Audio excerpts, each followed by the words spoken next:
Hola, buenos días. Yo voy a ser un poquito más cómodo, me quedo aquí sentado, no voy a poner de pie. Voy a comentar el tema de los pactos de socios, pero con un poquito mezclando un poco los casos que hemos llevado personales con un poco de profundidad jurídica, pero no mucho, porque si no esto sería bastante aburrido. El índice más o menos es el siguiente. Tenemos 10 mandamientos del emprendedor, que quiere decir, ojo, con estos 10 puntos a la hora de firmar un pacto de socios. También vamos a diferenciar entre los pactos de socios de fundadores y los pactos de socios con entrada de inversor, porque el de fundadores es un pacto que se está poniendo bastante de moda, que es cuando constituyes tu sociedad, y para evitar conflictos futuros o bloqueos de la sociedad, que es muy habitual. Entre ellos, pues yo he tenido ya 3 o 4 cierres de sociedades por bloqueos y por conflictos internos, pues bastante sistemático el sentido de decir, este hombre, ¿por qué no firmó un pacto de socios? No lo firmé, lo reconozco, y así me ha ido en ese sentido. Entonces, posteriormente vamos a hablar básicamente de qué es el pacto de socios, pero de una manera rápida, para no profundizar tampoco, porque si no sería bastante complicado. Y luego vamos a hacer un poquito de autobombo para los abogados, que hay algunos aquí, lo aprovechamos que somos, creo, necesarios para este punto de la sociedad, para poder regular esos conflictos. Veremos un caso de un libro que ha escrito el fundador de Bybit, que también nos ha dado mucha cancha a los abogados para que estemos del lado del emprendedor y del inversor también. Y luego nos centraremos en la entrada del inversor, su salida, que es lo que más les o nos preocupa a la hora de invertir, como es lógico, el retorno y cómo salir para no quedar atrapados en la sociedad, y sus 5 secretos, los 5 secretos del inversor. Al final hago un punto que es un poco una cuestión literaria que luego comentaremos.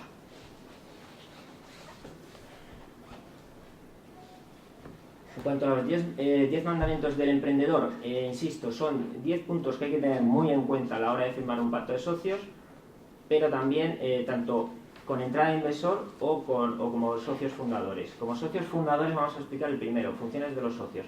Parece mentira, pero al principio los socios emprendedores no saben muy bien cada uno a qué es lo que va a hacer en la sociedad.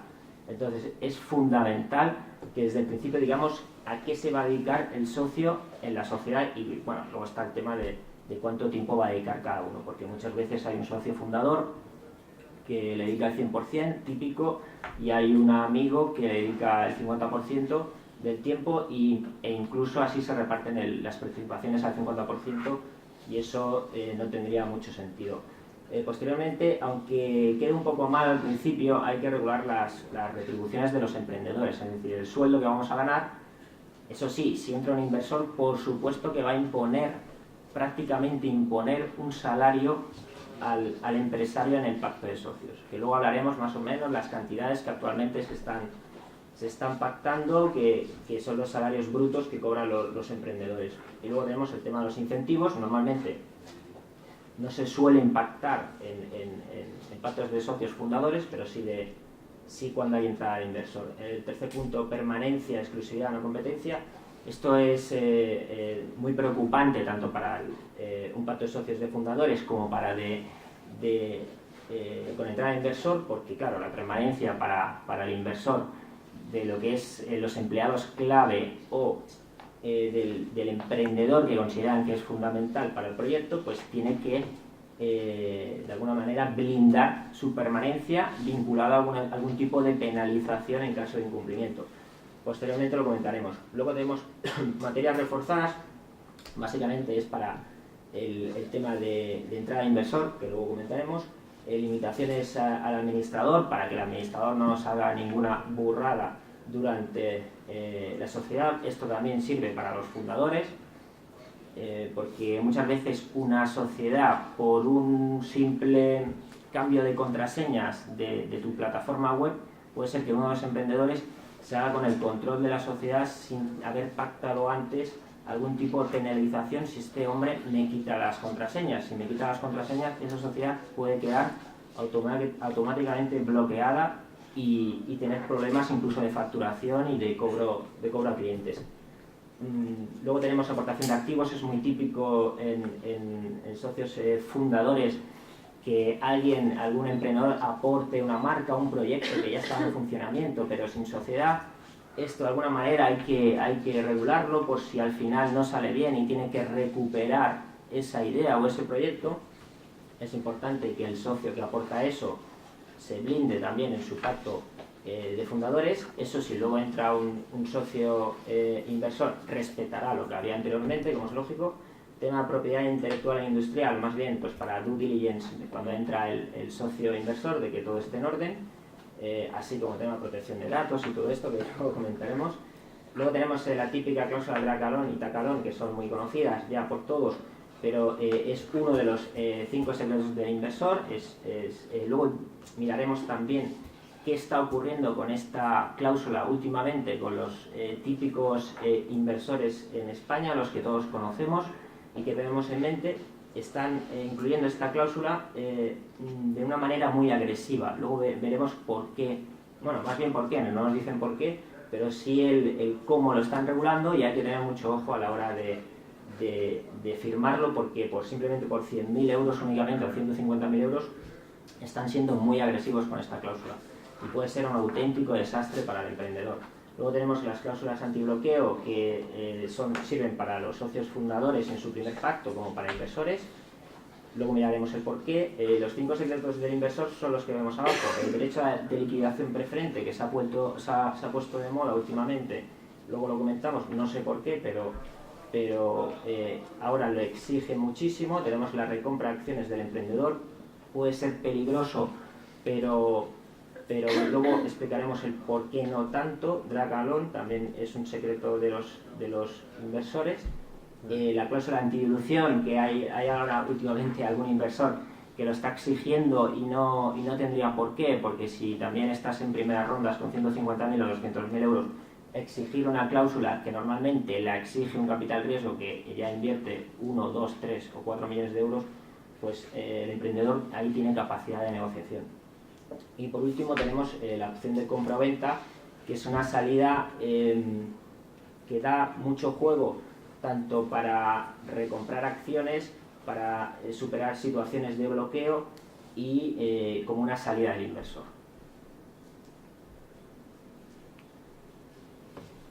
¿Qué son los pactos de socios? El pacto de socios es un poco difícil de explicar el hecho al emprendedor, que por un lado tenemos la ley de sociedades de capital, que nos dice una cosa, los estatutos que regulan las reglas de juego dentro de la sociedad, y luego tenemos los pactos de socios, que es un documento privado que le vamos a público ante notario, pero que nos cambia todas las reglas de juego prácticamente de los estatutos. Ojo, porque no vamos a profundizar en ello, pero puede ser que un socio tenga un pacto de socios firmado diciendo que va a votar de determinada manera una inversión o en junta cualquier acuerdo, y luego resulta que llega a junta y vota totalmente diferente o al contrario a lo que se había obligado. ¿Qué ocurre? Que para los juzgados, resumiendo un poco la doctrina del Supremo, eso es válido, lo que diga ese socio en junta. Si es válido, no puedes impugnar los acuerdos sociales, sí los puedes impugnar, pero seguramente no te da la razón. La sociedad, ese acuerdo será válido, y tú por otro lado tienes un pacto que si lo has penalizado podrás repetir y exigirle una sanción económica a ese socio incumplidor. Pero si no lo has regulado o esa sanción es mínima o no existe, pues tendrás un follón bastante importante en la sociedad. Básicamente los fines, pues es un instrumento útil para regular los negocios entre varios socios. Se utiliza porque la regulación estatutaria es muy rígida, nos da mucho juego. El registrador mercantil siempre nos pone pegas cuando incluimos algún tipo de cláusula un poco innovadora, nos la echa para atrás. Por tanto, es una herramienta totalmente válida y exigible entre los socios. No contra la sociedad, pero entre los socios se pueden exigir todo tipo de responsabilidades. Bueno, la función luego la comentamos y es eso, para regular la unión y convivencia entre todos los socios, incluso inversores. No sé si os habéis leído este libro, si no os lo recomiendo, que Gustavo lo escribió, esto fue el socio fundador de Bybit hace 1 año y medio creo, y explica muy bien el proceso de una ronda de financiación, de varias rondas de financiación en Bybit, y explica también pues algunas de las cláusulas típicas de un pacto de socios, lo explica muy bien bajo su experiencia y cómo tenía pánico y terror a la liquidación preferente, a la cláusula de liquidación preferente, que luego comentaremos porque puede ser brutal para el emprendedor. ¿Por qué un pacto de socios? Bueno, lo que decíamos, las relaciones entre los socios se van alterando con el tiempo. Como he dicho antes, se cerran varias sociedades y muchas veces pues los intereses de los mismos socios en el tiempo se van modificando, cada uno tiene su visión del negocio, y al final, si no está regulado cómo solucionar determinados posibles conflictos, aquello es inviable totalmente, y el bloqueo es inevitable, y si hay un bloqueo la sociedad tiene la obligación de disolverse y desaparecer. Por tanto, bueno, pues si no hay pacto de socios, probablemente la vida de la sociedad se reduce ya a muy poco tiempo. Evitas y anticipas conflictos, lo importante es prevenir el conflicto, que nunca suceda un conflicto. Importante lo que he dicho antes de reparto de responsabilidades, eso parece que no, pero es una mina de los conflictos. Regulas la entrada del inversor, por supuesto, el inversor impone, entre comillas, su pacto de socios, y es decir, el abogado de los inversores presenta su pacto de socios y el abogado del emprendedor pues defiende los intereses y negocia las cláusulas más sensibles.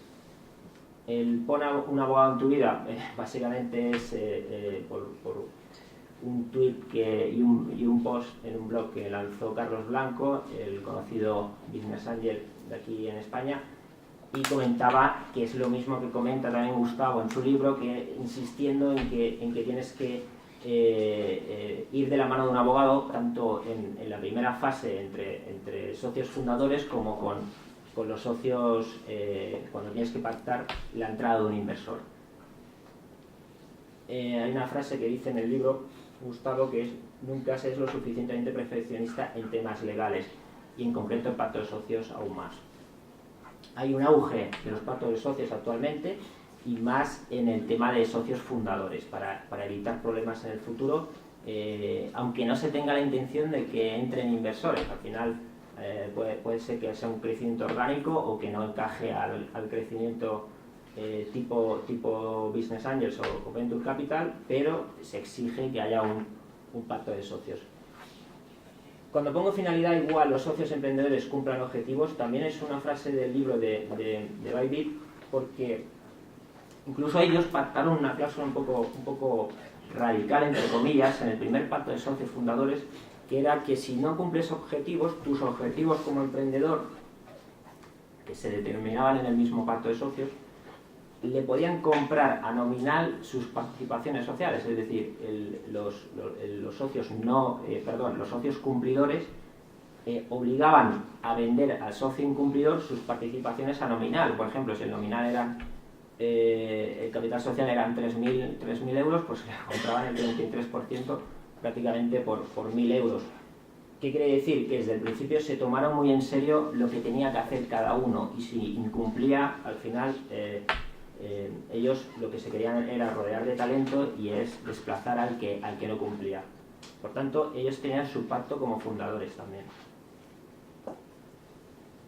La entrada del inversor, no voy a entrar en el tema de negociación de inversores, ya ha comentado Mario un poquito, que es el proceso de inversión, no entro en ello. Algún error sí a comentar de algún emprendedor, que es que a veces solicitan un sueldo elevado a los inversores en el pacto de socios, pero luego miraremos qué cantidades se suelen pactar. Eso, bueno, es importante que se tenga en cuenta que al principio hay que cobrar poco, algo razonable. Y otro punto, más bien, la valoración de la startup de manera desorbitada puede provocar que el socio inversor incluya una cláusula antidilución, y eso lo que puede provocar a su vez que las próximas rondas de financiación tengamos problemas para buscar inversores.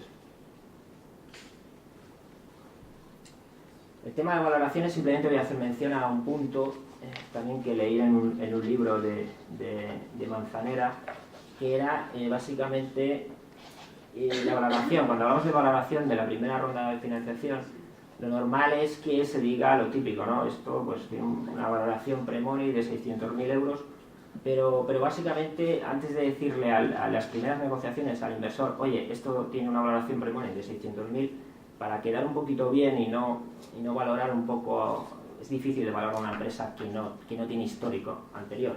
Vamos a decir que se va a trabajar junto al inversor en esa valoración, es decir, con eso quedamos bien. Vamos a negociar y con esta negociación llegaremos a un punto de equilibrio y en eso valoraremos la empresa. Mejor decir eso que empezar que esto vale 1 millón, 2 o 3. Este es más o menos la estructura de un contrato, un pacto de socios con entrada de inversor. Básicamente haremos hincapié en los puntos de incumplimientos de contrato, que es lo que más a veces preocupa, las penalizaciones.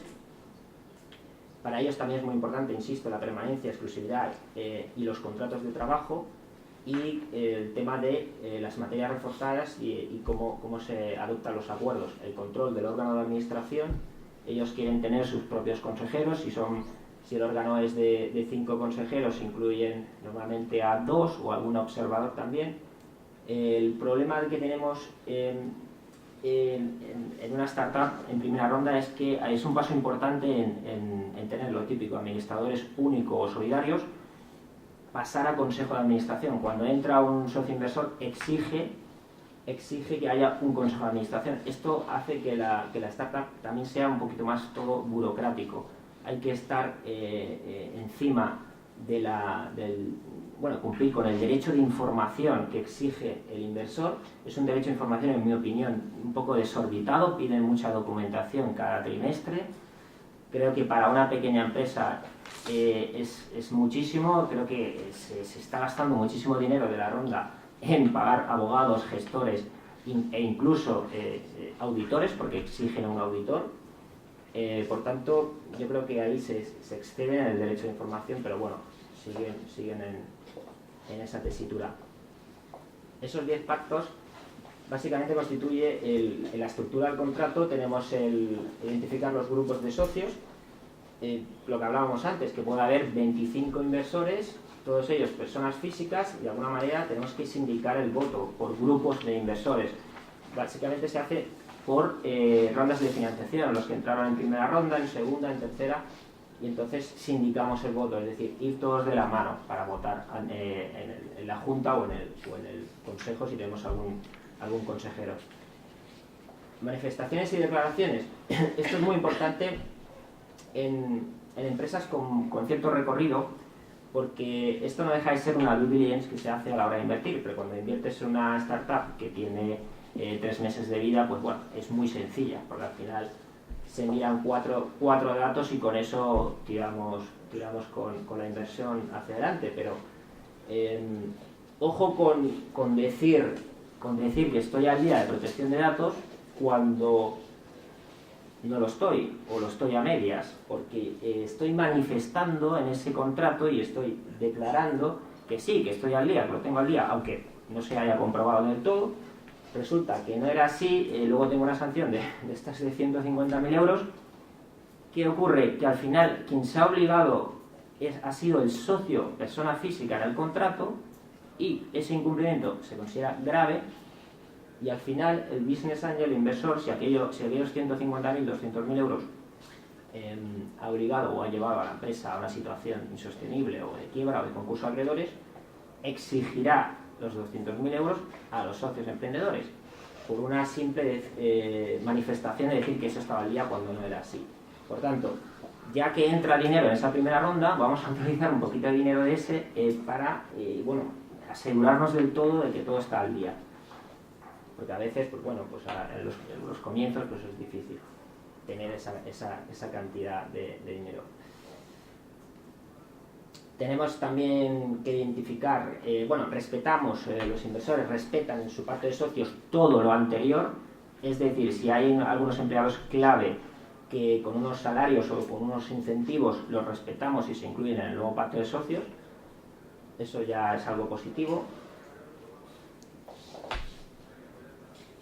El tema del órgano de administración, importante para ellos, tenemos que controlar a los consejeros e incluir a algunos consejeros nuestros o de los inversores en el consejo de administración. Lo que decía, para mí un consejo de administración, una pequeña empresa, es un poco excesivo, pero es lo que se está haciendo.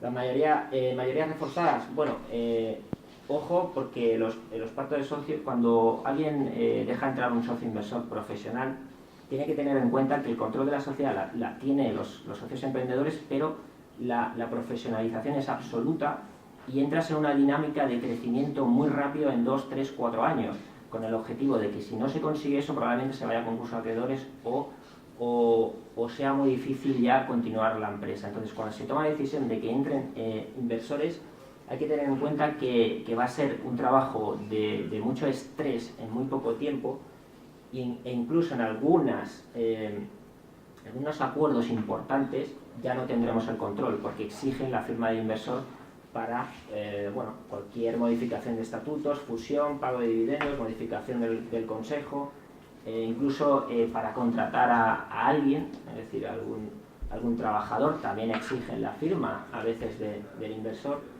Luego tenemos el proceso de transmisión de participaciones, que es el punto más sensible para un inversor, que es básicamente cómo voy a salir de aquí el momento en que tenga que venga un capital riesgo o un tercero, un industrial, y me compre la empresa.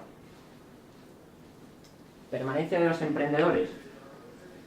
Básicamente estamos ya en 5 años, ya se está exigiendo que como mínimo tengamos 5 años. Después, incluso si entra un capital riesgo, lo podemos cubrir en 2 años más, eso sí, compensando esa posible salida del emprendedor, pero para ellos la permanencia de los empleados clave o los emprendedores clave es muy importante. Salarios. Esto siempre interesa mucho a los emprendedores.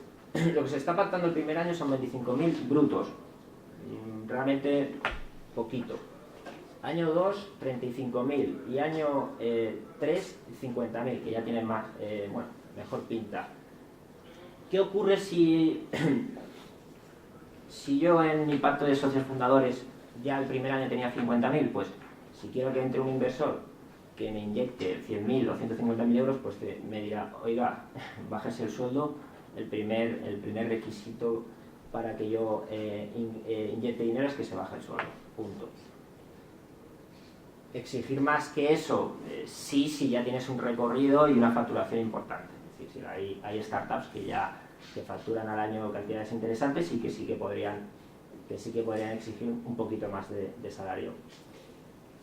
Pero ojo, una startup es eso, 3, 4, 5 años, si no funciona se acabó. Así al final es un proyecto del emprendedor que lo que no puede ser es un autoempleo y que al final lo que financie se piense que el inversor es un banco. Eso tampoco es así.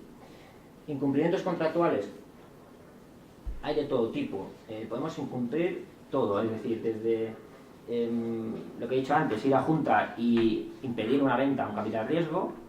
Es decir, yo me obligué a renunciar a mi derecho de adquisición preferente, pero no lo hago, es decir, compro o me niego a vender al capital riesgo X. Resulta que al inversor se le olvidó incluir una penalización de 500.000 euros como sanción. Bueno, pues a lo mejor ahí el inversor lo hizo bastante mal, pero lo normal es que haya penalizaciones. Penalizaciones sin perjuicio de los daños y perjuicios, valga la redundancia. Es decir, yo te sanciono con 500.000 euros, pero si el perjuicio que me has provocado es de 2 millones, también te exijo 2 millones por tu incumplimiento. ¿Los graves cuáles son? Pues por supuesto la violación del procedimiento que tenemos de transmisión de participaciones sociales, tomas de decisiones. Otra opción sería lo que hemos comentado antes, los derechos de opción y compra, que luego los comentaremos, pero ya avanzo de manera rápida, que es, oye, me incumples, cojo y te obligo a que me compres las participaciones sociales a un precio que hemos pactado ahora, para yo salir. O me incumples y te obligo a que me vendas tus participaciones a un precio que ya pactamos en su día con una penalización, dependiendo un poco cuál ha sido el incumplimiento. ¿Qué quiere decir? Que al final el emprendedor se puede quedar sin empresa también. Si el inversor lo cierra bien, se puede quedar sin empresa. No solo que trabaje, si es que con la propiedad de la empresa. Tema de dividendos. Muchos emprendedores se preocupan por esta cláusula, pero es que a mí lo de los dividendos, pues como que no lo entiendo, porque yo de todas las empresas que he tenido no he visto dividendos en mi vida. Al final, si quiero dividendos, invierto en Telefónica. Entonces, dividendos, bueno, sí, se puede pactar que una parte vaya a reservas, o los 2 primeros años no hay reparto de dividendos, pero aunque tendré un problema con la ley de sociedades de capital. Pero bueno, al final yo creo que no es preocupante. Y si el inversor exige y se pone un poco duro con el tema de dividendos, pues es algo que no me da igual el negociarlo como emprendedor. Punto 2. Uno de los secretos de los secretos mejor guardados de los inversores es este punto 2, que es el que se ha puesto de moda. Cuidado con las ventajas respecto a la cuota de liquidación, que es la liquidación preferente. Cuando se dice liquidación preferente, lo primero que piensa el emprendedor es, bueno, si me voy a liquidación, a una especie de concurso de acreedores, una liquidación ordenada, resulta que el inversor quiere recuperar el primero lo que invirtió en su día. Si invirtió 200.000, bueno, él se sitúa ahí y recupera lo suyo, pero como me voy a la quiebra, pues me da igual, ¿no? Pero no es eso solo lo que se pacta. Al final ese inversor tampoco va a recuperar nada, porque si se va a concurso, él tiene un crédito subordinado. Pero ¿qué ocurrirá? Es que te está diciendo que si hay una fusión, una venta y una liquidación, también una venta. ¿Qué quiere decir? Que si se vende, el inversor lo que está exigiendo es que mis 200.000 primero los cobro yo y luego a prorrata cobro el resto. Pero es que, además, si no se presta atención a esa cláusula, te dice, alguno lo está incluyendo, que es recupero mis 200.000, pero eso lo multiplico por 3 y luego a prorrata. Si lo multiplico por 3, resulta que a lo mejor la venta del 100% eran 600.000 y se lo lleva todo él. El emprendedor ha estado 5 años trabajando, dándolo todo, ha creado valor, lo ha vendido y resulta que se lleva 0. Entonces, esta cláusula se está incluyendo habitualmente en rondas de 150.000 euros, que eso no es nada. Eso sí, se puede negociar esa cláusula. Le están dando mucha importancia, pero puedes un poco mitigar sus efectos. Que sería decir, tienes la opción la mejor opción que sería, oye, recuperas tus 200.000 o eliges a prorrata, que a lo mejor sería más beneficioso, pero nada de multiplicar por 3 o por 4 o por 2, porque eso puede ser fatal para el emprendedor. Derecho a información, excesivo. Realmente no le veo sentido estar pidiendo también incluso presupuestos de tesorería, a veces piden hasta mensual. Voy a tener que tener un equipo detrás solo de asesores fiscales, contables, para poder responder a esto, pero bueno, siguen exigiéndolo. Cláusula de antidilución. Esto preocupa al capital riesgo. Es decir, yo esta cláusula la veo para el capital riesgo, que sería el que invierte 2, 3, 4 millones de euros, pero están exigiendo a algún inversor, que yo creo que es un inversor que le falta un poco de recorrido en el tema del Venture Capital, que está exigiendo que, oye, yo invierto 200.000, pero no me quiero diluir nunca. Entonces dices, pero por favor, esto va a bloquear un posible inversor futuro, que dirá, bueno, pero señores, es que esa cláusula de antidilución me está perjudicando. Eso sí, el que sufrirá la mayor dilución será el emprendedor, eso está clarísimo. Si permite que se incluya una cláusula de antidilución en una fase tan temprana. Insisto, el libro de Bybit insiste también, aparte de la liquidación preferente que hemos comentado hace un momento, que le daba pánico a Gustavo, también la cláusula de antidilución le daba pánico en las primeras fases. Al final, lo que puede pasar es que lleguemos a quinta ronda de financiación y el emprendedor tenga un 2%, que a lo mejor ese 2% vale muchísimo, pero si tiene la liquidación preferente también, al final es 0. Eso es lo que le daba pánico también a Gustavo y realmente la experiencia que cuenta es muy enriquecedora. Tenemos luego bloqueo, para evitar el bloqueo de órganos de decisión. Esto lo que me preocupa es para los socios fundadores, cuando no hay inversor. Es realmente lo típico, 50-50%, el reparto de participaciones sociales. Eso sí, si no buscamos alguna salida, puede provocar la disolución de la empresa en muy poco tiempo. Entonces se pueden pactar muchísimas cláusulas y aquí lo que da mucho juego es la opción de compra y venta de participaciones si se cumplen unos requisitos. La salida de inversor, como he dicho antes, es lo que más preocupa a los inversores. Para salir tenemos estas cláusulas que ya hemos comentado, pues tenemos Dracalón, bueno, Dracalón la comentamos ahora, antidilución.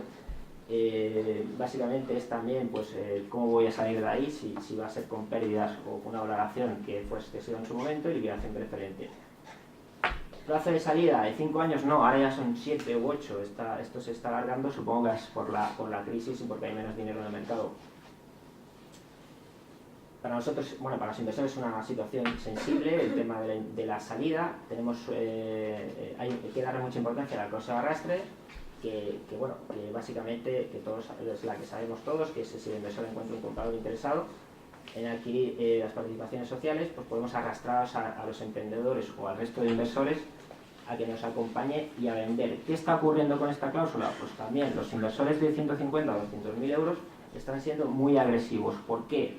Porque exigen, no permiten que nosotros, emprendedores, mitiguemos esta cláusula, que sería, oiga, usted me puede aplicar la cláusula de arrastre una vez que pasen 3 años o 5, porque creemos que vamos a generar valor, porque si no incluyo un periodo de tiempo, lo que puede ocurrir es que, bueno, pues mañana este señor me arrastre y me venda a pérdidas. Me quedo sin negocio. Entonces dice, bueno, vamos a mitigarlo con el plazo, como mínimo 3 años tú no puedes ejercer, el inversor no puede ejercer el derecho de arrastre, y también por valor. Al final, oye, no me vendas por 1 millón de euros, mínimo véndeme por 4 o por 5. Pero ¿qué está haciendo ahora este inversor profesional? Se niega absolutamente, está diciendo, no, ni plazo ni valoración de la empresa, ni precio.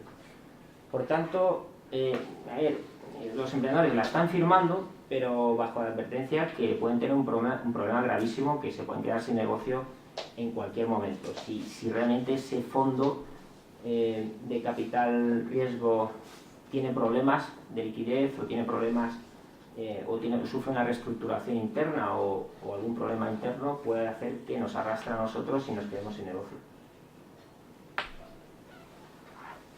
Lo que comentaba, para mitigarlo pues tenemos el periodo de años, la valoración.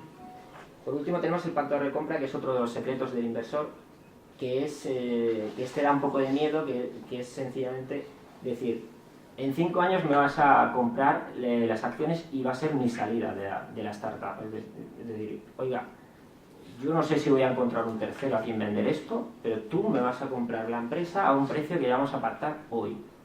Básicamente son ratios, se aplican ratios pero claro, dice el emprendedor, bueno, si llega al 5.º año y te tengo que comprar la empresa por una valoración X, que realmente hacemos el ratio y me sale pues 3 millones de euros y no tengo liquidez, ¿qué hacemos?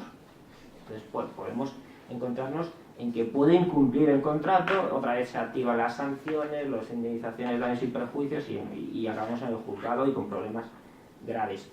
Básicamente aquí lo que hay que mitigarlo de la siguiente manera, es decir, oiga, si hay problemas de liquidez y esto va a forzar a la empresa a un concurso de acreedores o a una situación insostenible, no se activa el pacto de recompra. Es decir, no te las voy a comprar las participaciones y no voy a incumplir. Insisto, al emprendedor le da mucho miedo firmarlo, muchas inversiones se están echando para atrás, es decir, no se firman porque el emprendedor se niega a firmar eso, pero si se redacta bien, de alguna manera podemos hacer que se pueda incluir sin tener un futuro perjuicio de cara al emprendedor. El resumen de los 5 secretos hay que recordar como resumen básicamente liquidación preferente, lo que he dicho antes, que al final en 5 años he generado una empresa un valor de 10 millones de euros, de 20, y me llevo 0 y me quedo sin negocio. La recompra, que la acabamos de comentar, recompra del emprendedor, si se redacta bien la cláusula podría ser interesante buscar una salida y que este capital riesgo ha hecho su trabajo dignamente y salga de la empresa, recupero el 100%, y es una empresa ya internacionalizada que factura unas cantidades importantes y sostenible en el tiempo, pues es una manera de recuperar mi empresa. Eso sí, hay que tener mucho ojo a ver cómo lo redactamos. Cláusula de antidilución: si le permitimos que cualquier inversor con una inversión relativamente baja incluya esto, tenemos que tener en cuenta que entre que nos vamos a diluir de una manera brutal en segunda y tercera ronda, también si me incluye la liquidación preferente, cero, vamos a recuperar cero en el futuro. Drag along, insisto, las que se están pactando últimamente por los inversores más conocidos en España, es una cláusula peligrosísima para el emprendedor y esa hay que negociarla. Y por último, las opciones de compra y venta y el periodo lock-up para el emprendedor, que es básicamente, lock-up es el periodo que cuando entra un capital riesgo, que dices, bueno, sí, pueden haber salida de los primeros inversores, pero a mí que el emprendedor clave no se vaya y que se mantenga un tiempo mínimo de 3 años, como ocurrió, insisto, en Gustavo con Bybit. Estuvo 3 años después de la venta de las participaciones, y muchas veces lo que se hace es que se hace de manera escalada esa salida. Él va recuperando su dinero de la venta a la valoración anterior a medida que va pasando el tiempo, y al tercer año ya tiene toda la salida y todo el cash en su cuenta bancaria. La opción de compra y venta, insisto, es muy útil para regular el tema de bloqueos de participaciones, de bloqueos en los órganos de administración, y para provocar la salida incluso de socios fundadores cuando realmente cada uno tiene un interés en la empresa, y de alguna manera, para no disolver la empresa, pues vamos a abrir una puerta de mutuo acuerdo desde el principio pactada para que pueda salir dignamente, y el inversor, por supuesto, cuando hay un incumplimiento, ejercer su derecho de compra o venta y poder salir o hacerse con toda la empresa. Y lo último, elige tu propia aventura. No sé si yo en los 90 leí algún libro de estos que al final desde la página 10 te ibas a la 2 y de la 2 a la 30 y tenías un final diferente. Pues esto es lo mismo. Cuidado con cada cláusula, porque puede tener un final muy diferente. Salir con una cantidad importante porque has generado valor y consigues una cantidad astronómica, como algunos ejemplos que hemos tenido, o quedarte cero, es decir, realmente perder el negocio y no obtener ni un euro. Bueno, esa es la explicación de elige tu propia aventura. Nada más, gracias.